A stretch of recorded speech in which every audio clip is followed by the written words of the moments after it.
America में चीन के उस प्रोजेक्ट का विरोध हुआ जो 370 एकड़ में फैला होगा।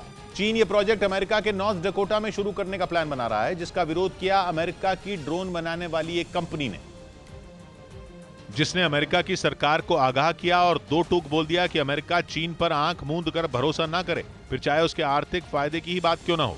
अमेरिका की ड्रोन बनाने वाली company general Atomics aeronautical systems चीन के जिस प्रोजेक्ट से परेशान है वो 370 एकड़ में फैला होगा और अमेरिका के नॉर्थ डकोटा में अमेरिकी वायुसेना के एयरबेस के पास होगा। यानी अगर वहां किसी तरह का कोई टेस्ट हुआ या ड्रोन से जुड़ी कोई भी गतिविधि हुई तो चीन की कंपनी तक उसकी जानकारी पहुंचना मुश्किल नहीं होगा और चुटकी बजाते ही सारी जानकारियां चीन की सरकार के पास पहुंच जाएगी। मतलब ये कि अमेरिका की कंपनी बता रही है कि प्रोजेक्ट तो एक बहाना है, असल में अमेरिका की जासूसी कराना असल मकसद है।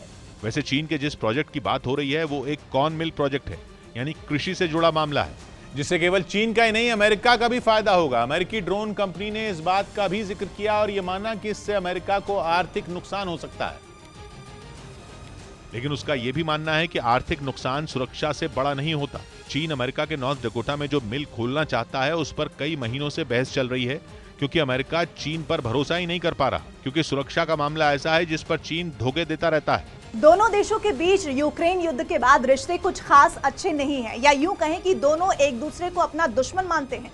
और यही बात अमेरिकी कंपनी को चुभ रही है। एक रिपोर्ट में दावा किया गया कि चीन के धोखा देने की फितरत की वजह से अमेरिका प्रोजेक्ट का रिव्यू करने के मूड में है, जिसमें 3 महीने लग सकते हैं। यानी इस समय चीन का प्रोजेक्ट ना इधर का है ना उधर का।